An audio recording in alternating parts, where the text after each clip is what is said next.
Hi అండి. ఈరోజు మన వీడియోలో బ్యాక్ పార్ట్స్ డాట్స్ గురించండి. ఈ డాట్స్ ఎంత వేయాలి అన్నది మనం ఈ వీడియోలో తెలుసుకుందాం. బ్లౌజు ఒక్కొక్కసారి ఇక్కడ ఈ ప్లేస్లో ఇలా పైకి లేచినట్లుగా ఈ విధంగా లూజ్గా ఉన్నట్లు ఉంటుంది. అది ఈ డాట్స్ వల్ల కూడా మనకి కంప్లైంట్ వస్తుంది. పెద్ద సైజ్ బ్లౌజ్ అనేటప్పటికీ ఈ డాట్ సైజ్ కూడా మనం మార్చుకోవాల్సి వస్తుంది. అది ఏ విధంగా అన్నది మనం ఇప్పుడు చూద్దామండి. చూడండి, ఇప్పుడు బ్యాక్ పార్ట్ చెస్ట్ లూజ్ కొలుస్తున్నాను నేను.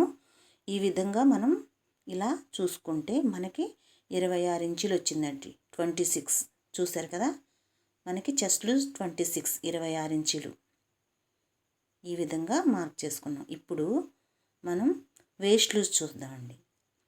ఇక్కడ వేస్ట్ లూజ్ చూస్తే మనకి కరెక్ట్గా స్టిచ్ దగ్గర నుంచి ఈ స్టిచ్ వరకు 23 ఇంచులు వచ్చిందండి. ఇలాంటి చిన్న చిన్న టిప్స్ వల్ల బ్లౌజ్ కూడా ఫిట్టింగ్ బాగుంటుందండి. అందుకోసమే నేను ప్రతిదీ కూడా మీకు ఇలా వివరంగా చెప్తున్నాను. మనకి 23 ఇంచులు వచ్చింది, మీరు చూసారు కదండి. 23 ఈ 23 మైనస్ మనకి 3 ఇంచులు ఉండిపోతుంది. అయితే ఈ 3 ఇంచులు కూడా మనం ఇక్కడ డాట్స్ అనేవి ఈ విధంగా వేసుకోవాలి. చూసారు కదా, 3ని 2 భాగాలు చేసుకుంటే 1.5 ఇంచులు వస్తుందండి. మనకి 1.5 ఇంచులు మనం సాధారణంగా 2 ఇంచులు వేస్తామండి. ఏ బ్లౌజ్కైనా సరే 1 ఇంచే, డబల్ ఫోల్డ్ మీద 1 ఇంచే తీసుకుంటాం. అంటే ఒక్కొక్క డాటు వచ్చి మనకి 1 ఇంచు పడుతుంది. కానీ మనం ఈ పెద్ద సైజ్ బ్లౌజ్కి 1.5 ఇంచు 1.5 ఇంచు అంటే 1.5 ఇంచులు వేసుకోవాలండి.